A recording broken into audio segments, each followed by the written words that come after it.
for this meeting, as well as ASL. So if you like to access the ASL interpretation, once the feature is activated, if you're joining with a computer, you'll see a globe at the bottom of your Zoom menu. Please select the globe and select ASL. If you're joining with a cell phone or a tablet, your options will be a bit different. You need to tap your screen and find the menu with the three dots with the word more, either on top or at the bottom of your screen. Select language interpretation, select ASL, and select done. If you need any help accessing the channels once the meeting starts, please let us know in the chat and we can assist you. And now I'm going to give my instructions in Spanish. Buenas tardes a todos, bienvenidos. Queremos recordarles que para esta reunión tenemos interpretación simultánea al español. Si ustedes desean escuchar la junta en español, una vez que la función sea activada, van a ver el icono de un mundo en la parte de abajo de su pantalla. Por favor, seleccionen ese icono y seleccionen el canal de español. Si ustedes ingresaron utilizando un teléfono móvil o una tableta, sus opciones se van a ver un poquito diferentes. Necesitan tocar su pantalla y van a buscar el menú de los tres puntitos que aparece ya sea en la parte de arriba o de abajo de su pantalla. Seleccionen donde dice interpretación, después seleccionen español y por último el botón que dice done, listo o finalizado. Si necesitan ayuda accesando el canal, una vez que se active la función, pueden dejar saberme en el chat y yo puedo ayudarles. Muchas gracias. Thank you very much. Thank you, Tanya. Again, good afternoon and welcome to the Altadena Community Meeting. We have a few short presentations and then we will answer questions that have been pre-submitted by community members. Zoom attendees can submit questions in real time using the question and answer function on your screen. Agency representatives are on the Zoom meeting responding live. Note that questions submitted to the YouTube live chat will not be answered. Turning it over now to our first presenter, Colonel Abichon. Okay, good afternoon, everyone, and thank you for allowing me to speak today. I'll open up with a general update, and then I'll talk about some specific issues. So for awareness, right now we have 5,735 people who have opted into the program. This is an increase of about 20 since the last update. And then there are 463 people who have opted out of the program. In terms of our progress, cleared properties, so this is the removal of that fire ash debris. We have cleared 5,337, which is about 93%, and that is as of this morning. And then we have completed and returned the right of entry back to the county for 5,021 properties, which is 87% complete with our total amount that we have up to date so far. Right now, we also have 33 debris removal crews currently working in Altadena. A couple special updates here. So we've been talking a lot the last few weeks about special inclusion properties. These are those private nonprofits and public properties, churches, etc.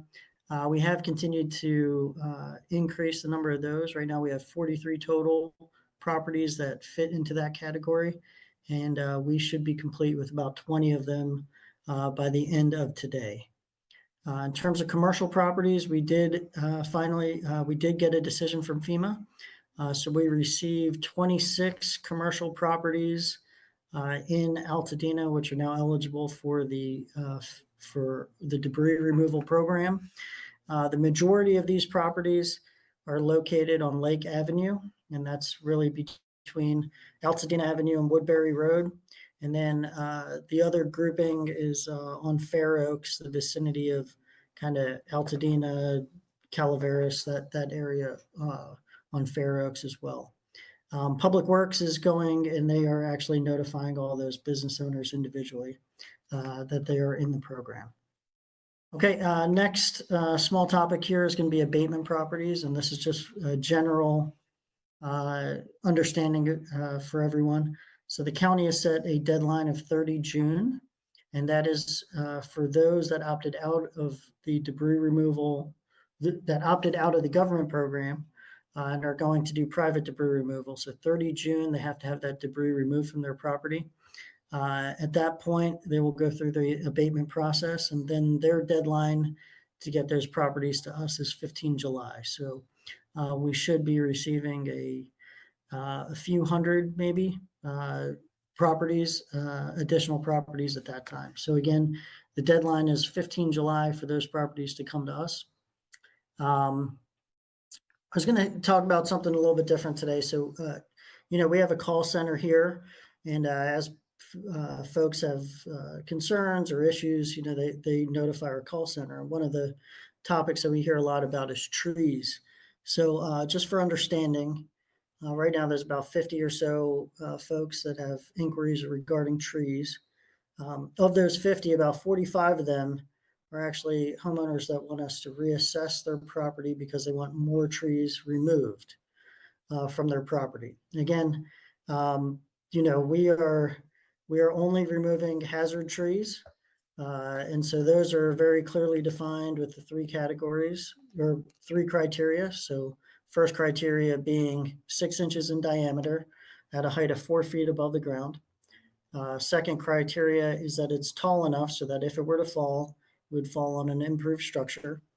That's your property, the neighbor's property, or the right-of-way. And then the third criteria being that tree will die within 5 years as assessed by a certified arborist. Again, we are going to, some folks have called us to continually reassess their properties multiple times, hoping that we will find more hazard trees every time. Again, we're going to stop doing that. So again, if you're trying to do a reassessment on your property, again, we're going to stop sending arborists back to your property multiple times in hopes of them finding more hazard trees.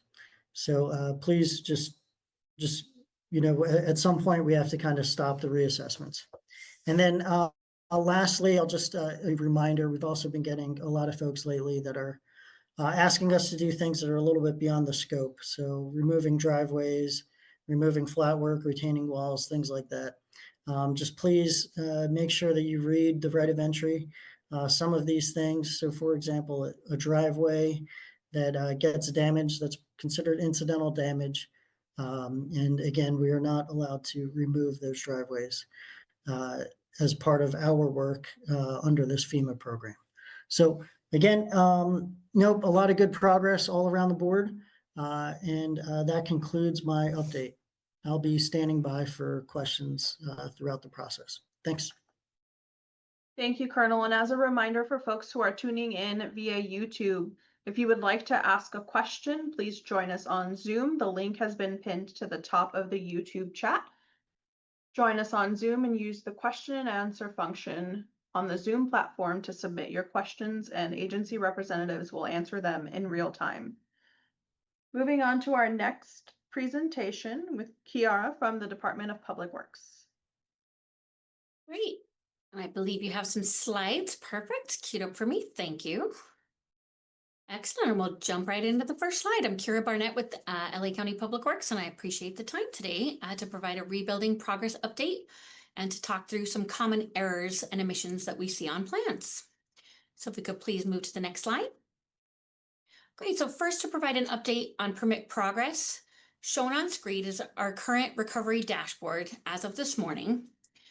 722 applications have been received by LA County for rebuilds in the Eaton unincorporated area. Planning review those plans first for what is proposed to be built and where on the site, and planning have cleared 474 applications. Once full building plans are prepared and submitted, a project progresses into the plan review stage for how the structure is proposed to be built. To date, 289 projects have progressed to building plan review with full building plans submitted. 29 rebuild permits have been issued in Altadena. On this dashboard, we show the total number of parcels with damaged or destroyed structures, and we've added a second tile to the right of that reflects the number of units. So that's going to include if there's a single family residence and maybe an accessory dwelling unit, multifamily residential units, and non-residential units. We do have a guide that's linked. You can see it here at the bottom of the screen that provides more information about the data presented on the dashboard. And so again, that's linked on the dashboard page. For permits issued to date, the 29 permits in Eaton, the average number of business days from initial submittal to the county to issuance has been 44 business days. And continuing on to the next slide, for permit approval timelines.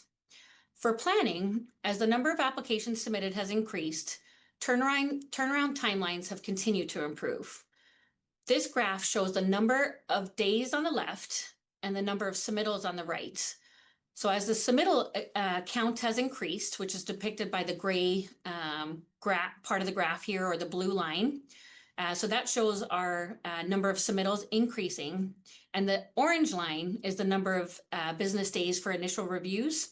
And planning are currently averaging 4 business days if you take that orange line over to the number of business days on the left.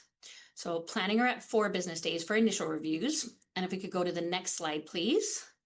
Here's a more detailed breakdown of those numbers of submittals, a number of application submittals to planning each month, and also the average number of days. So you can see again, as the number of submittals applications has increased, the number of business days has gone down for an overall average of 8, but they're currently at 4 business days here in June.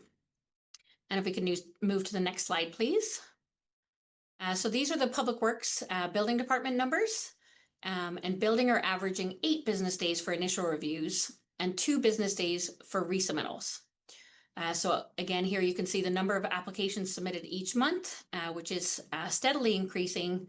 And we've continued to meet the turnaround time commitments because each of the permitting departments are committed to 10 business days for initial reviews and 5 business days for additional reviews. So overall, the building department's been averaging 8 business days on initial reviews and 2 business days for resubmittals. And if we could move to the next slide, please. So this is that information depicted graphically for the building department, showing again the increase in building plans with the blue line. The orange line is the number of days for initial submittal reviews, and the green line is the number of days for the resubmittal turnaround reviews. And so again, averaging 3 business days there currently in June. Great, and if we can move to the next slide, please. Today, I would like to talk about some common errors and omissions that are seen on plans. So first, we'll start with planning. And so we do get some incomplete applications. So some applications are delayed because they don't have all the necessary documentation upon submittal. For example, if a property is owned by a trust, an LLC, or a corporation, applicants must provide proof of ownership, and that is not always provided. There's also an owner acknowledgement form, which must include the owner's signature and contact information, and that's a required submittal for every application. Frequently, we do see missing site plans, floor plans, or elevation drawings, which are essential for all reviews. And so here on screen, you see a sample of what a site plan, floor plan, and elevation views should include. Common corrections from planning to date have included that plans must be drawn to scale and include clear dimensions like the height of the building, the setback, which is the distance from the structure to the property line, and the structure size. We do see site plans that have left out important details, such as protected oak tree zones, easements, the height of fences, and basement data. And for zoning compliance, projects can be delayed if they don't comply with residential design standards, which include requirements such as where the front door is placed or canopy tree requirements. For like rebuilds, it's essential to remain within the 10% or 200 square foot allowable addition limit and to provide documentation of what was on the property before the fire.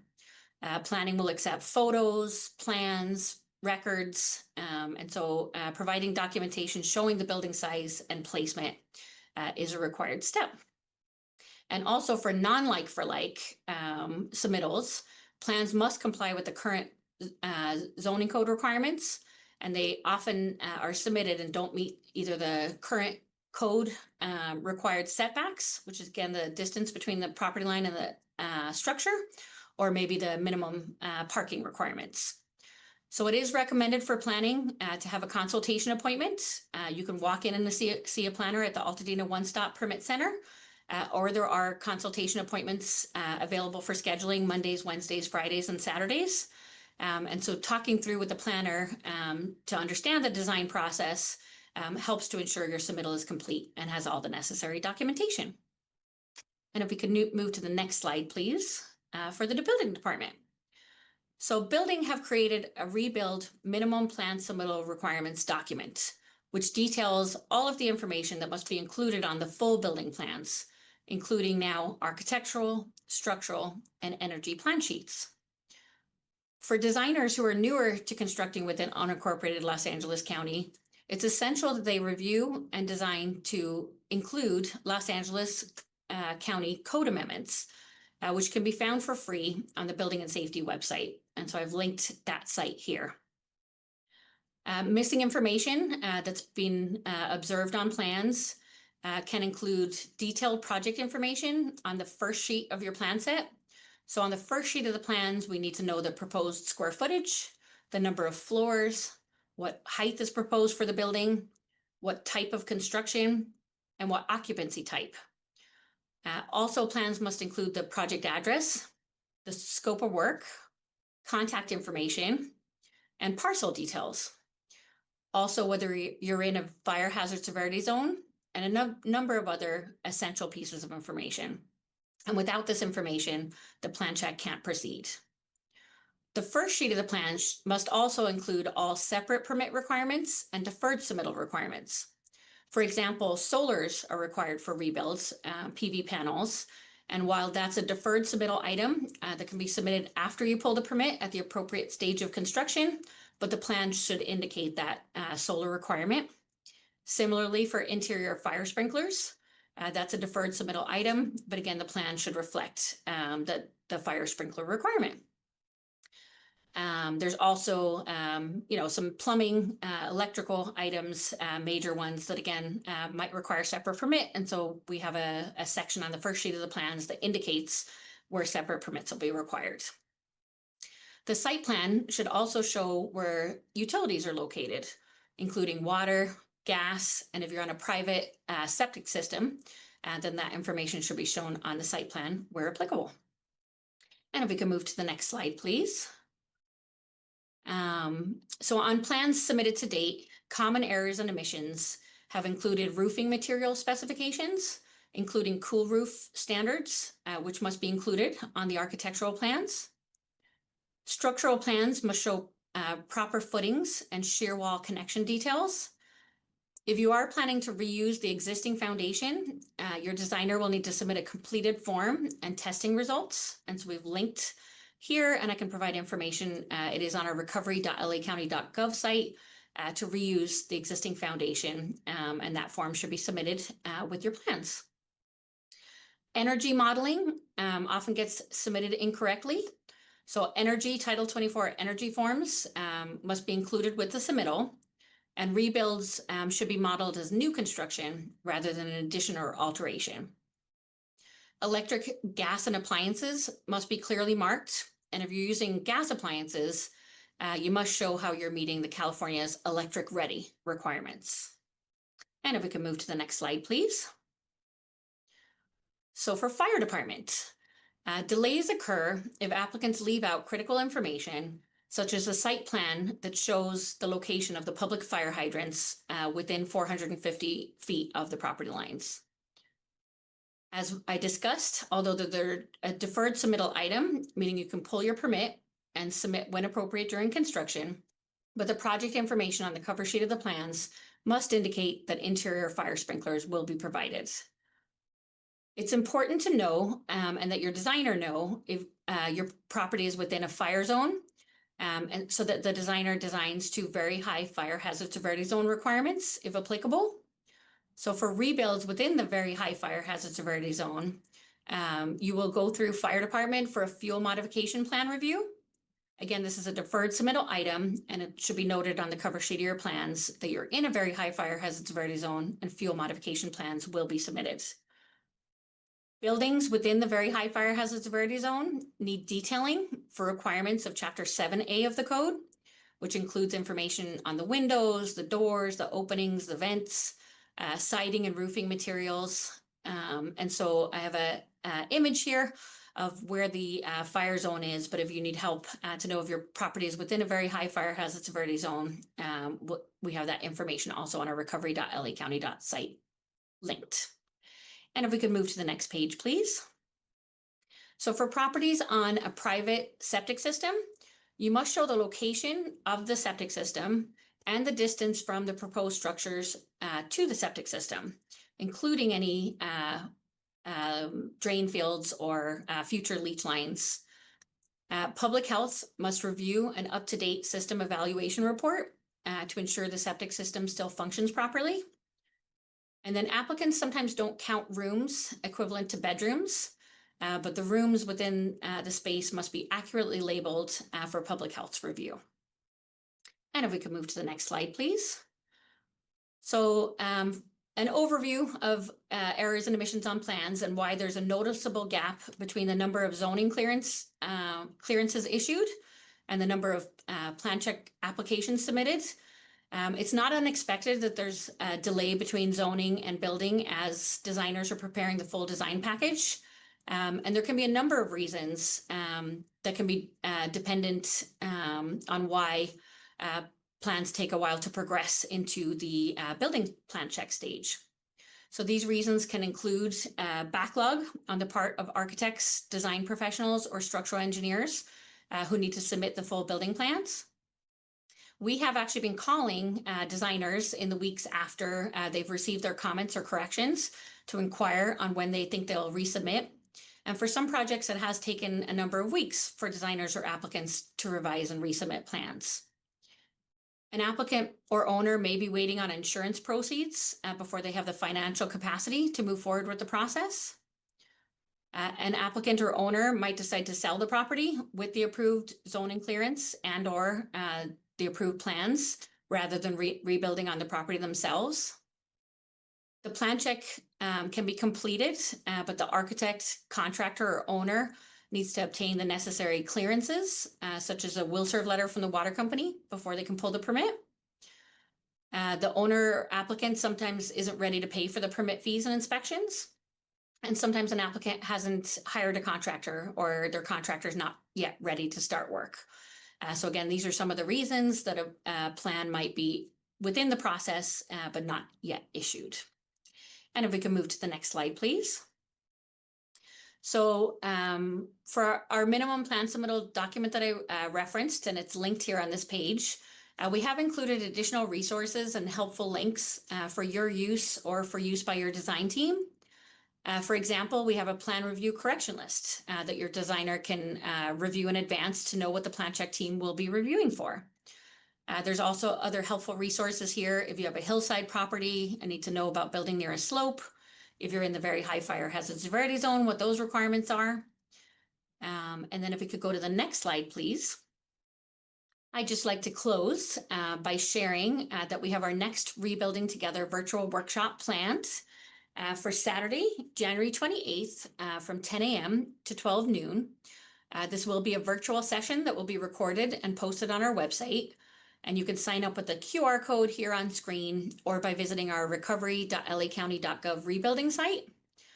The topic for this next virtual session will be our Resilient Rebuilding Resources Guide, which provides detailed information and resources for planning, designing, and constructing high-performing and resilient sites and structures. And I believe that concludes my slides and my presentation today. And I'll stick around for if there's any questions later on. Thank you, Kiara. Thank you. Transitioning now to the Department of Regional Planning, Director Bodek, the floor is yours. Hello, everyone, and thank you for allowing me to come back this week. We actually proposed a topic to present to you related to outdoor advertising signs in Altadena. And I would like to introduce Ms. Sharon Goodry. She is our Deputy Director for Land Use Regulations, and she's going to walk through a few slides for your information. I am also available in the chat if you'd like to ask any additional questions. Thank you. Sharon, I'm turning it over to you. Thank you, Amy, and thank you to the group for allowing us to come and share some information regarding this emerging issue in Altadena. Also have Alex Garcia here as well to help with answering any questions later. Alex is the Assistant Deputy Director of Land Use Regulations. And this afternoon, we're just going to talk a little bit, share some information about the background regarding temporary construction signs and outdoor advertising signs in the Altadena area, how the regulations apply to these signs, and the protocol that we have implemented in order to address these signs. You said I'm sorry. Let's see if I can get my headphones on. I'm sorry. Let's see real quick.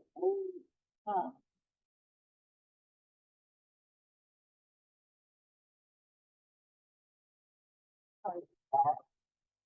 Hi, Sharon is just putting in new headphones to see if she can improve the sound quality. Can you hear me better now? Yes. Okay, great. Thank you. Sorry about that. So as I mentioned, just to repeat very quickly, we're going to talk about what we are doing to address the outdoor advertising signs in Altadena, a little background and the regulations that apply and the protocol that we have implemented to address this issue in the area. Next slide. So just a little background. In March of this year, we began receiving complaints regarding building contractors, signs advertising on properties in the Altadena area, and we began looking into those signs at the time. We've received in that time both strong support for these signs from community members and some pretty strong opposition to them as well. We currently have approximately 70 cases where we have received complaints regarding these signs. And as you can see, the signs could be, range from large signs, multiple signs, smaller signs, banners. The signs are different types of signs in nature that we have observed during this time. Some of the signs have been placed on residential properties with the owner's consent, and we have also learned that other owners are unaware that signs have been placed on their property. I keep losing my my sound. I'm sorry. Can you hear me a little better? Sharon, can you pull your microphone close to your mouth? Yep, I have it right now. Sorry. And if that doesn't work, you'll all have to suffer with my scratchy voice. Prepared as well, and he is prepared to give the presentation. Much better. Yeah, much can you hear better. me now? Okay, I'm so sorry. So let's back up just a little bit. The background is, as I shared, beginning in March of 2025, we began receiving complaints regarding the placement of building contractor advertising signs in the area. Since that time, we received communication from the community who strongly support the signs in the community, and also those who have strong opposition. The signs vary in types of signs from multiple signs on one property, large signs, smaller signs, banners. There are several types of signs that we have observed have been placed on properties affected by the fire in the community. Some of those signs have been placed with the property owner's consent.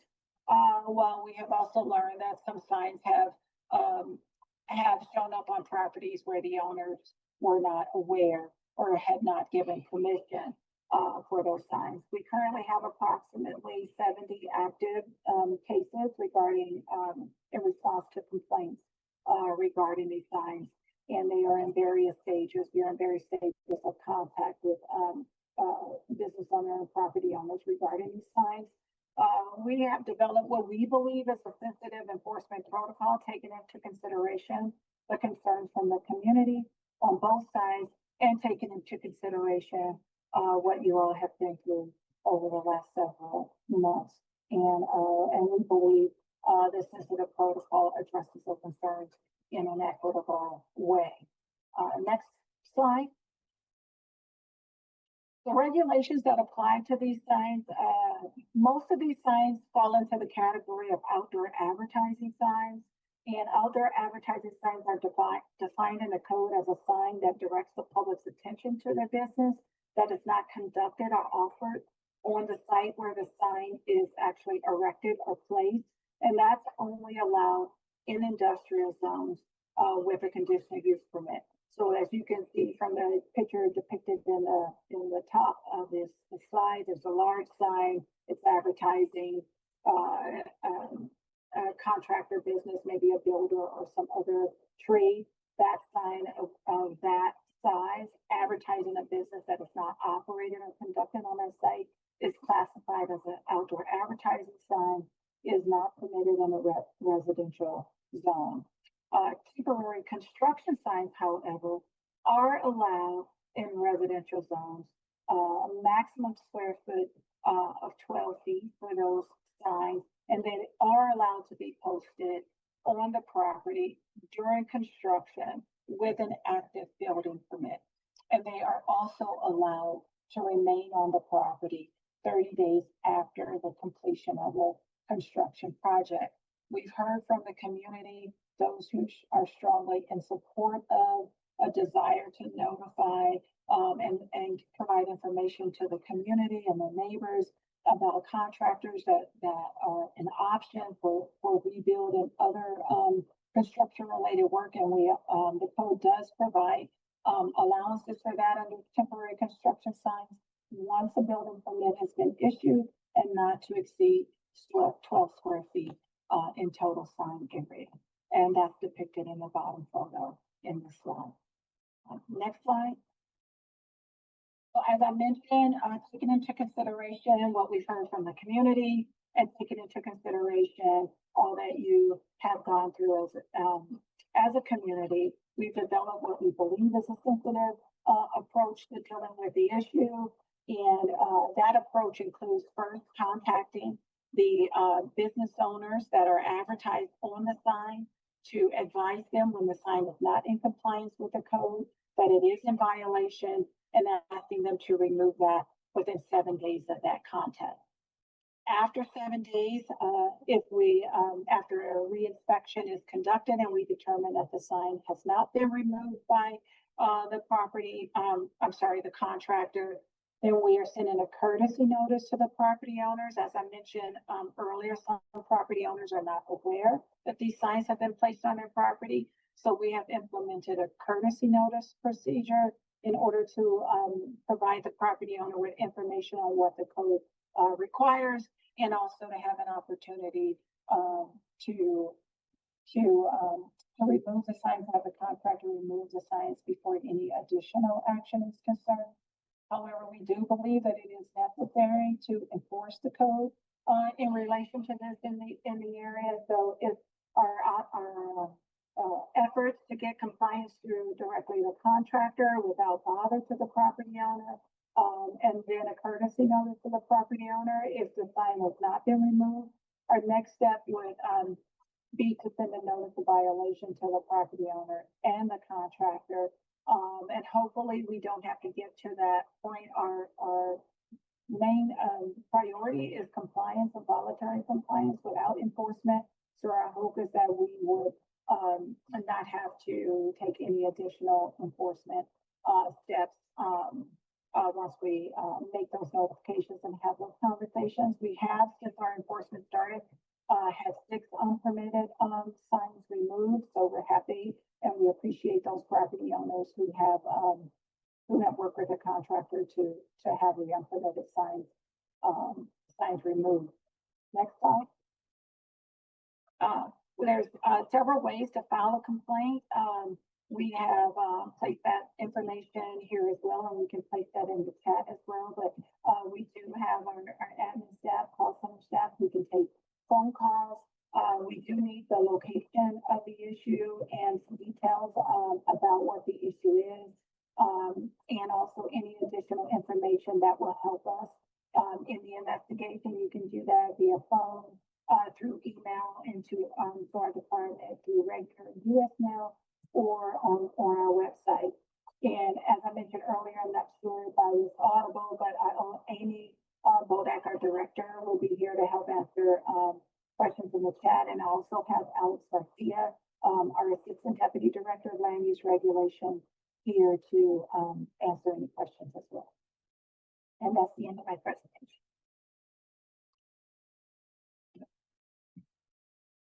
Thank you, Sharon. Director Bodak, did you have anything to add? No, I do not. I'm answering questions in the chat if anyone has any questions for Sharon and I. Thank you. Thank you very much. And in just a second, we'll get that Zoom QR code back up on the screen. For those of you on YouTube that would like to join us, please scan the QR code on your screen. We'll leave it up for about another minute as we transition to our next presenter from DCBA. Sam, the floor is yours. Excellent, thank you. I believe there is a couple of slides moving up. So just to start off, thank you, Supervisor Barger, for the opportunity to share an update from the Department of Consumer and Business Affairs. DCBA is here to help residents recover from this disaster. Our goal is to ensure that consumers, homeowners, and tenants, all alike, are protected and have access to the resources they need during, this times of crisis. We know that many Altadena homeowners are dealing with companies and contractors to either rebuild their home entirely or repair a standing home that suffered damage in the Eaton fire. Hiring a contractor can actually be a pretty complicated process, especially if somebody's unfamiliar with it. So we wanted to share a few important tips. Also, just to make a quick note, we've been receiving some complaints about contractors, contracts, possible deceptive business practices. We've been receiving complaints of individuals that are dealing with liens that have been placed on their properties, which we'll share more about in a moment. Something to remember, it is critical to keep in touch throughout any process of hiring a contractor, in touch with your insurance company throughout the entire process from beginning to end. It's important to understand your policy limits and what you may be responsible for when it comes to paying out of pocket for a job. So first, let's briefly review the basics about remediation and restoration work and hiring a contractor. Next slide, please. So remediation versus restoration. Remediation services typically remove hazardous conditions and materials to prevent further damage to a property. Examples include mold, fire debris, smoke damage, asbestos, and water damage. Restoration services are different from remediation. Restoration services typically include the repair or rebuilding of a section of a property, essentially reverting it back to its pre-damage condition. Now, it's important to understand too, remediation and restoration are often used interchangeably, in the industry. So it's important to understand the difference, and understanding that difference can actually help you avoid hiring the wrong contractor and potentially overpaying. Next slide, please. So only hired licensed contractors. If the job you're having is done it's going to cost $1,000 or more, contractors are required to have a valid license from the California Contractor State License Board, also known as the CSLB. Our slide does still say $500. I'm sorry about that. It is actually $1,000 in California now as of January 2025. You can actually verify a license of a contractor at the Contractor State License Board website. It'll be listed there at the bottom, cslb.ca.gov. Contractors will have licenses specific to the type of the work that they do. So an actual full list of license classifications, we recommend that you do visit, the CSLB website. Next slide, please. Get a contract in writing. Before you sign anything, make sure you review a full written contract, which must include the total price and the payment schedule, the scope of the work that you're signing up for, and a change of order terms. You want to understand the timeline and the permits that are going to be required to complete this job. The contractor's license number should be on the contract, and also the cancellation policy. Nowadays, many contractors are actually going to use an electronic device such as an iPad, a tablet, a laptop computer for you to read and sign your contract. While it is new and unconventional, it's important to understand that this is actually legal. However, you should never feel rushed to click and sign, any of these documents.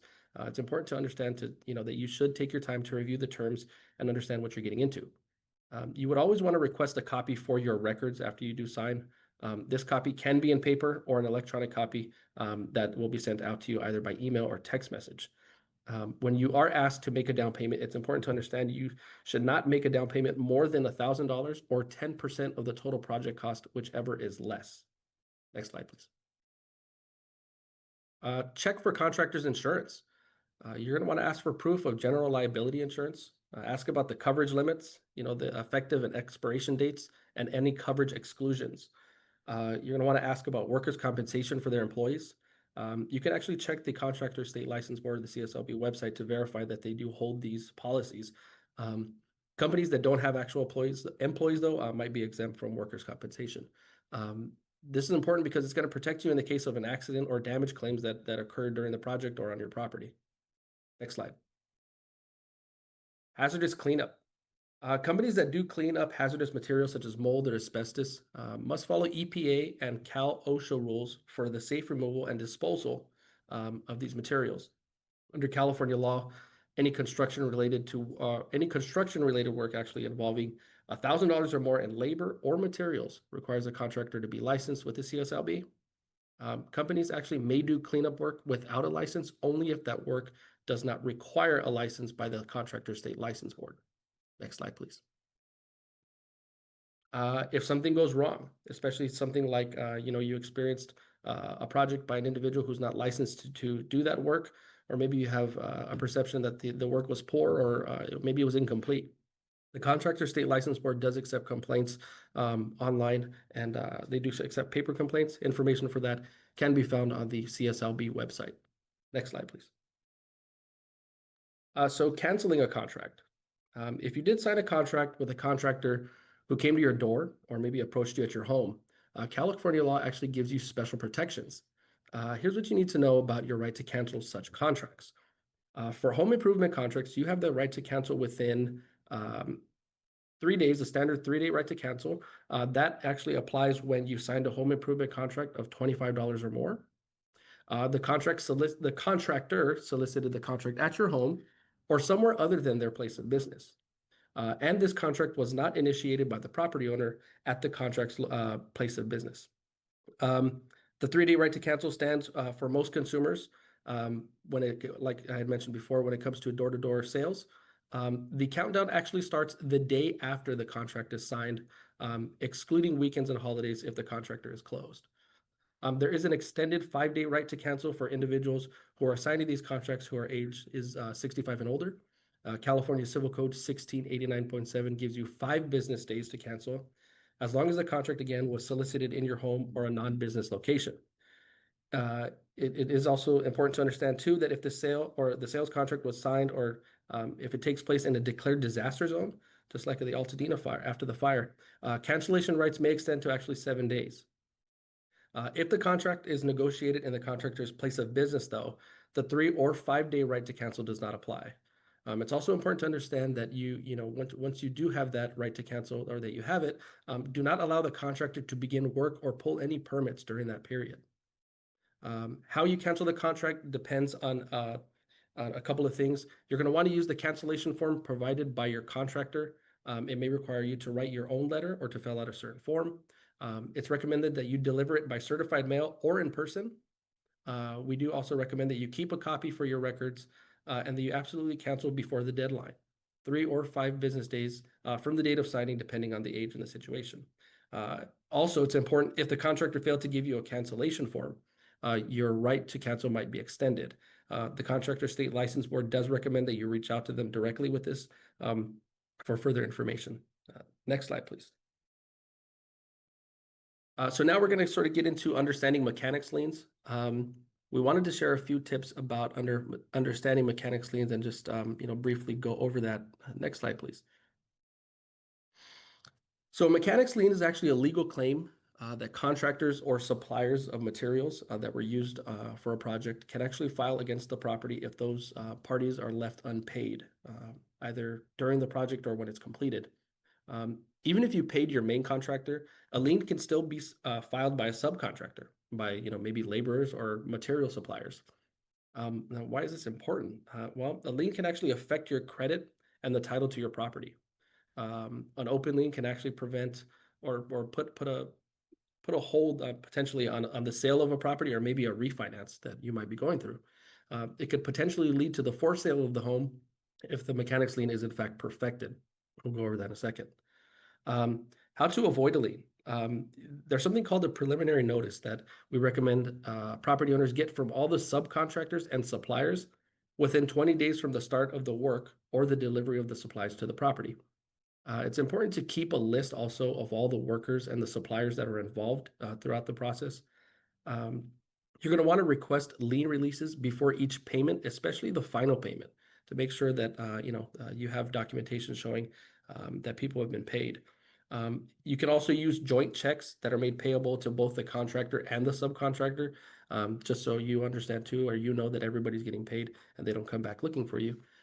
You can ask to request a file of a notice of completion to sort of shorten the lien filing deadlines after the project ends. Next slide, please. So perfecting a mechanics lien. So a preliminary notice must be served by a subcontractor or suppliers when they begin the work. A mechanics lien recorded with the must be recorded with the county recorder's office within 90 days of completing the work. Now, if a notice of completion or cessation is recorded, that gives the contractor the 60 days to file the mechanics lien, and it actually shortens the notice to 30 days for a supplier who wants to file a mechanics lien for not being paid. The next step would be the lien foreclosure lawsuit. Once the mechanics lien is recorded, that lawsuit has to be recorded within has to be filed within 90 days. Really quickly, it's important to understand too, when you are looking at a lien, you want to look at who filed the lien, what is the amount of the lien. You want to check for errors. Is the contractor licensed or a provider of materials? You want to contact the claimant and consider resolving it through negotiation. If you don't resolve it through negotiation, legal action would typically take place next. If you are served with a summons and complaint to address this in court, your next step would most typically be obtaining legal advice. If the lawsuit is not filed within 90 days, the mechanics lien will in fact expire, and the mechanic or the contractor would have to file a new mechanics lien moving forward. Next slide, please. Finally, if you do dispute that lien, just make sure that you are disputing it correctly under the advice of an attorney. It's very important because if you do have to go to court, you want to make sure that you are properly represented. Next slide. So if you need more information, please reach out to us at at our office here in downtown. We do have an office in the Altadena area, the new survivor support location, the Altadena Community Center, and you could reach us directly at our telephone number 800-593-8222. Thank you for your time. Thank you, Sam. And in the interest of time, we're going to transition over to questions that were pre-submitted by community members. And the remaining presenters who were scheduled to speak today will be back early and have an opportunity to present early in the community meeting next week. So transitioning now to questions, we'll do our best to answer as many of them as we can in the allotted time. As a reminder, you can find answers to frequently asked questions on recovery.lacounty.gov/Altadena. Our first question is for Public Works or Army Corps. What do we do if our immediate next door neighbor does not allow Army Corps onto their lot to clear debris, and that neighbor has created a mountain of debris in their front yard?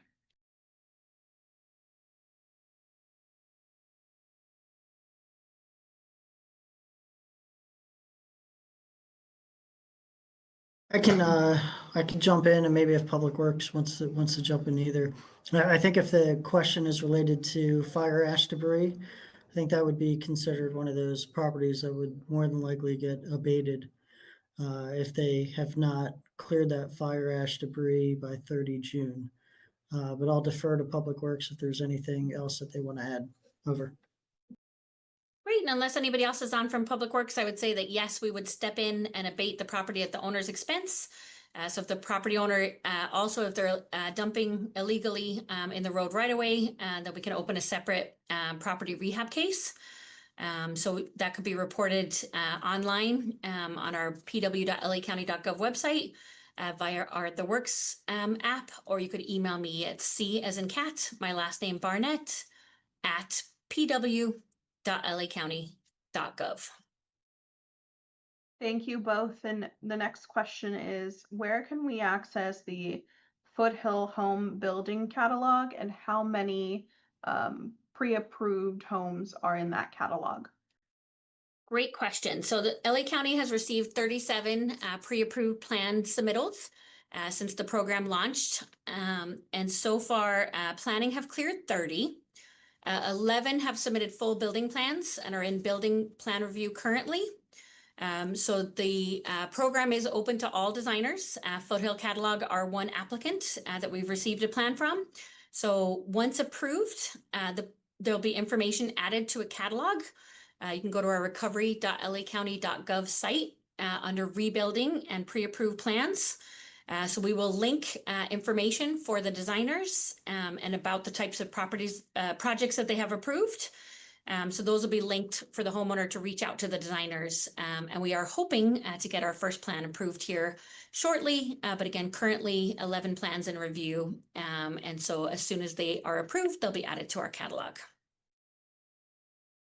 Thank you. Our next question is for regional planning, and it reads, for the first few months, property owners were told that single stories had to stay single story residents to be considered a like for like, or else the term is lost. However, now the one-stop shop is informing others that they can submit plans that are 2 stories when it was previously a single story home. Can you please clarify this particular point on what is the correct definition for a like for like rebuild? Certainly, a like-for-like rebuild is just that. So if it is a single story and they are going to be within the same square footage, the same general footprint, and it's still going to be a single story home, then that is like-for-like. However, you can submit for a 2-story home if that's what you choose to do. It is not considered like-for-like, so it does have to go through a little bit of additional review with planning, particularly to ensure that all current setbacks and community standards, district development standards are met, that there are no oak tree encroachments and things like that. So it is perfectly acceptable for someone to submit for a 2-story home. It just would not be considered like for like.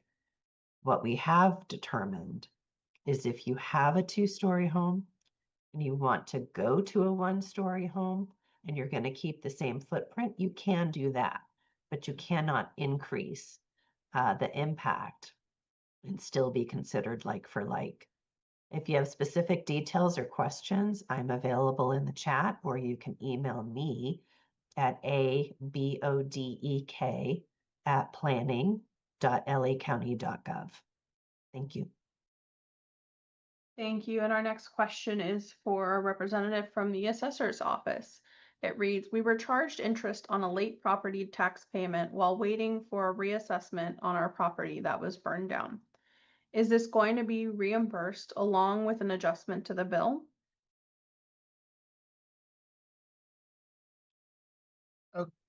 This is Matthew Guerrero from the assessor's office. So this question was answered, and I referred the constituent to an email, and we will have an appraiser specialist review their particular property tax bill and then provide guidance based on that review. Thank you, Matthew. And can you share if there's a general phone number or an email address so that if anybody else has a similar issue, they also can reach out? I would advise constituents to go on the assessor public-facing website. And on the website, there is a feature called Contact the Assessor. And by filling out the Contact the Assessor form, what that does is it generates an email. And based on the questions that they answer, it will also route the email to the appropriate unit within the assessor's office. And then staff from the assessor's office will reach out to the constituent if they have further questions, or if they haven't answered, they'll get an answer back from the assessor's office as well.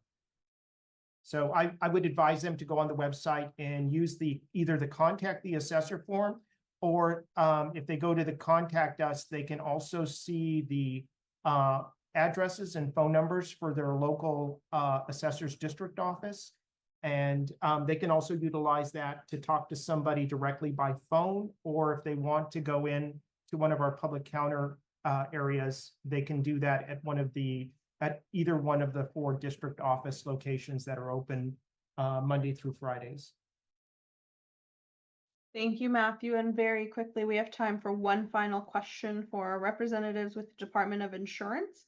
What recourse does a resident have when property insurance companies notify that they will not issue a, quote, builder risk insurance in California, and that upon expiration, the current property insurance policy will not be renewed?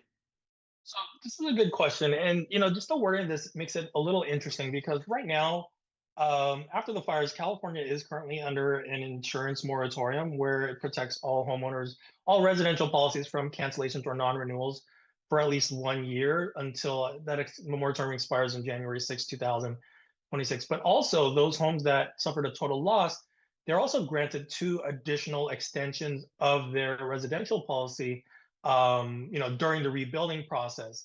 So hearing that this insurance company is saying that upon expiration, they're not going to be renewed and they're not issuing that policy in California, sounds like this might be a company that is part of the surplus or non-admitted market, which may not be subject to a lot of the rules required in California.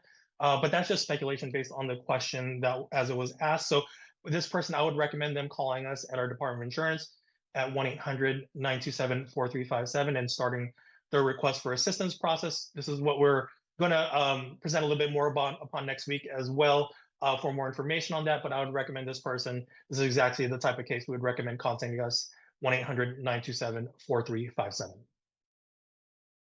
Thank you, Rob. And thank you all for joining us. That's all the time we have today. We'll see you again next week.